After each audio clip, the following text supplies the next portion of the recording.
There was once a king whose kingdom encompassed the entire world. No land, no empire, no realm existed beyond his rule. The whole earth was under his command. His power and influence were so vast that whatever desire arose in his heart would immediately turn into reality. That king's name was Shaddad, and his arrogance compelled him to attempt things that no one else could even imagine. One day, he had a strange dream. From that moment, he decided to build a paradise on earth, a paradise even more beautiful and magnificent than Allah's paradise. He began planning his earthly paradise, a creation that was meant to challenge the divine command of God. But as soon as this paradise was completed, the world would come to witness his ultimate fate.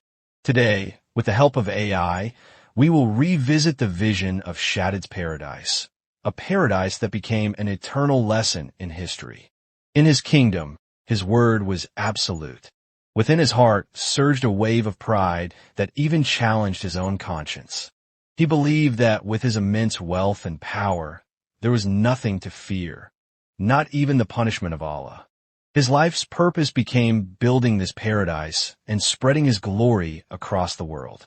The fear of God held no place in his heart, and his arrogance only grew stronger. An example of the grandeur of his kingdom was his royal court, where people from all parts of the world gathered to praise his greatness. In that court, nobles and ministers adorned in priceless garments and jewels filled the halls, always ready to obey his command. His kingdom was rich with art, knowledge, and wealth, ensuring his name would be inscribed in golden letters in history. Shaddad's pride and power knew no limits. Among his possessions were treasures so precious that only a select few could even glimpse them. His army, too, was a great pillar of his strength. Hundreds of thousands of soldiers, victorious in countless battles, guarded his empire. The walls of his kingdom were so strong that no enemy could even dream of reaching its gates. His governance was so deeply rooted that every aspect of life bore the reflection of his authority. But Allah's wisdom is unmatched. When Shaddad's tyranny and arrogance crossed all boundaries and his pride soared to the skies, Allah commanded his Prophet Hud to go to Shaddad. Allah said, "Go to that tyrant, recite my verses to him, and warn him of my punishment so that he may turn back from his rebellion." Prophet Hud, a messenger dedicated to conveying Allah's truth, obeyed the divine command and entered Shaddad's court. What he saw was a scene of luxury and extravagance, grand palaces, rich clothing, and an atmosphere filled with fragrance. Yet in the eyes of Hud, shone a divine light, reflecting the truth and power of Allah's message. Hud, looked at everyone in the court and then raised his voice. "O Shaddad, listen well. You, who ignore the greatness of Allah. You, who have crossed every limit in arrogance. Know this.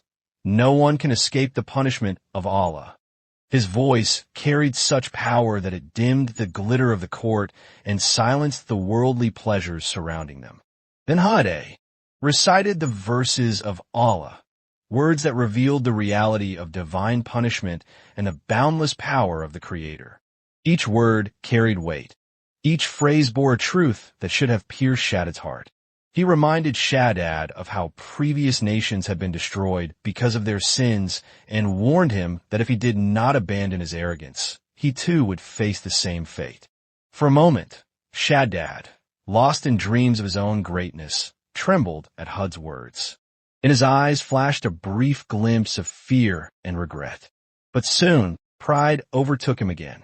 He dismissed Hud's message as mere criticism and, backed by his courtiers, ignored the prophet's warning.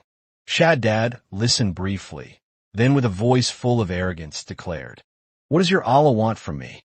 Does he think little of my kingdom and my sovereignty?" Hud, calmly replied, "Allah wants only this, that you stop disobeying him, abandon your oppression, and worship only Allah. Do not consider yourself a god, for there is only one true God." Hearing this, Shaddad laughed and said, "Oh really? And if I do all this, what will Allah give me in return?" There was a strange gleam in his eyes, as though he was ready to challenge God himself. Yet, hidden within that arrogance was a curiosity he could not suppress. Hud replied in a deep, calm voice. If you live according to Allah's will, He will grant you blessings beyond measure. He will admit you into paradise, a paradise where there will be no pain, no sorrow, only eternal happiness. For a few moments, silence covered Shaddad's face. In his eyes shimmered amazement and curiosity, as if the deepest desire of his life had just been answered. Shaddad's greatest desire in life seemed to have been answered in that very moment. He was listening to Prophet Hud, peace be upon him, with deep attention and quickly asked, "What is paradise?" Prophet Hud, peace be upon him, smiled and replied, "Paradise is the place where you will have everything in its perfect form, beyond what you could ever dream of. There will be no pain, no illness, and no fear of death. There will be trees whose shade will last forever, and their fruits will never end. Everywhere you will find springs of pure water that bring peace to the soul. Rivers of gold and silver will flow for you, and you will experience complete peace and happiness in every way. The palaces there will be so beautiful that even imagining them will make the luxuries of this world seem worthless. You will be granted countless blessings that will never come to an end.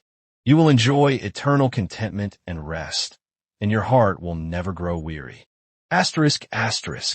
For a moment, Shaddad felt something breaking inside his heart. The image of paradise painted in his mind was far more magnificent and blissful than his arrogance and pride. His curiosity grew, and he became lost in Prophet Hud's words. In his eyes appeared a glimpse of a new world, and in his heart the question echoed, could such a paradise truly exist? As Shaddad listened carefully to Hud's description of paradise, an odd wave surged through him. His eyes lit up, and with arrogance he declared, "That does not sound difficult at all. I can build such a paradise here on earth for myself. Your paradise is beautiful in description, but I am the God of this earth. I have wealth, I have power, and I can achieve whatever I desire. Creating such a paradise is nothing for me, only a matter of my command." Prophet Hud, peace be upon him, patiently replied, "Shaddad, you must understand that the paradise you dream of cannot exist without the will of Allah. What you speak of are worldly pleasures that fade away quickly. The paradise you claim you will build will lack eternal peace, joy, and tranquility, because only Allah, the Creator, can grant such a paradise." But Shaddad's arrogance had already consumed his heart and mind. Even after hearing Hud's words, he rejected them. His eyes saw only his earthly power, and he was intoxicated with the delusion of godhood. In his heart, he believed his kingdom and might lacked nothing, and that he could accomplish anything he wished. He was absorbed in his own vision of paradise, and his pride prevented him from bowing before the power of Allah. With boldness, Shaddad spoke again, "Say whatever you wish, but I can build whatever I want, and my paradise will be mine, under my control, not anyone else's." His words carried the harshness and pride of a man blinded by his self-proclaimed divinity. Hud's message entered his ears but never touched his heart. His arrogance raged within him like a storm, and he ignored the warning of Allah's punishment, drowning himself in the glory of his kingdom. When Prophet Hud, peace be upon him, saw that Shaddad was unmoved, that Allah's verses and counsel made no impression on his heart, he left the court sorrowfully. In his eyes was hidden grief, for he knew that he had delivered Allah's message faithfully, but guiding those blinded by arrogance is nearly impossible. Shaddad, however, felt a renewed determination. His arrogance grew stronger, and he resolved to begin building his so-called paradise.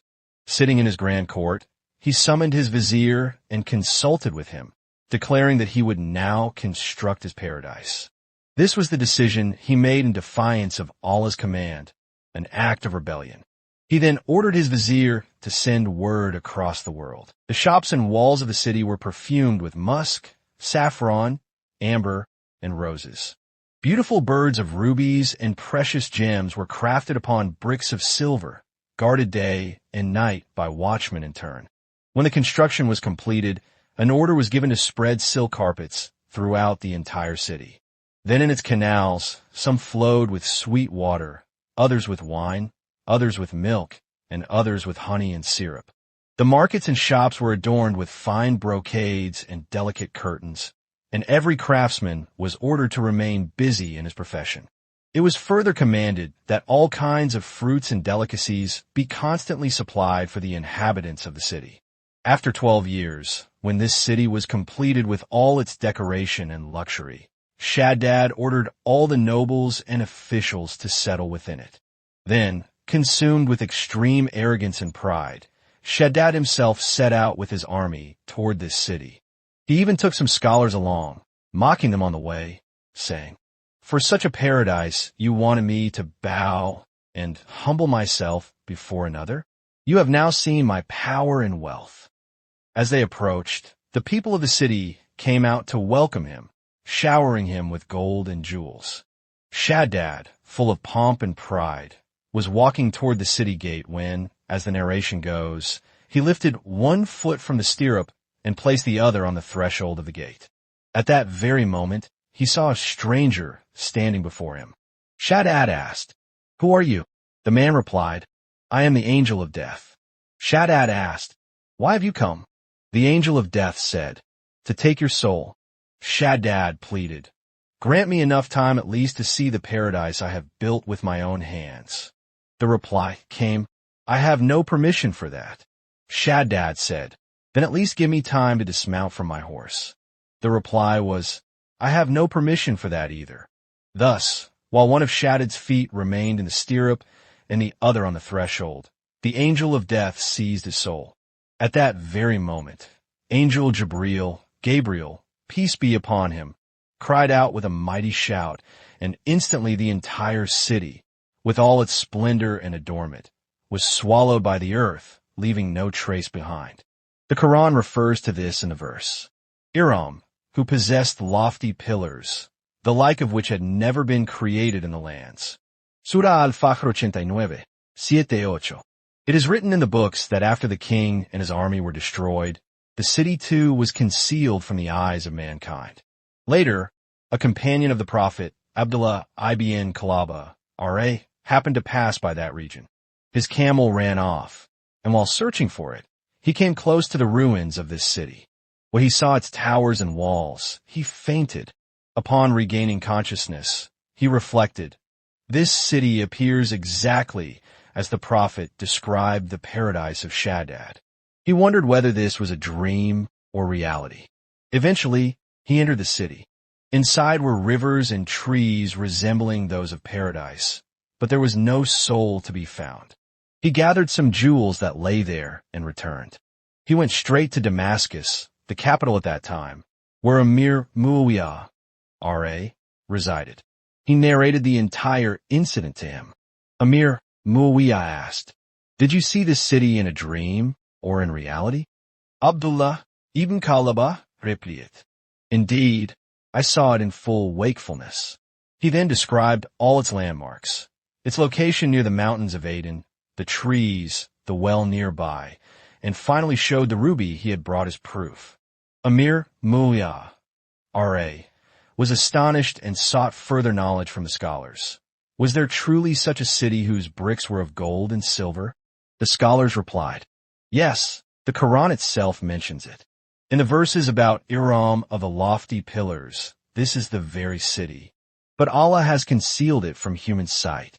They further explained that the Prophet had foretold, "From my ummah, one man will enter that city. He will be of short stature, with a reddish complexion, and will have 2 moles on his eyebrows and neck. While searching for his lost camel, he will come upon that city and witness its ruins." When Amir Muawiyah looked at Abdullah ibn Kalaba and saw the described signs, he declared, "By Allah, this is the very man." In English, this legendary city and its ruins became popularly known as the Atlantis of the Sands. For centuries, it has been remembered in tales of treasure and mystery. Adventurers of every age have searched for it, yet the city has never been discovered, because Allah has hidden it from the eyes of mankind.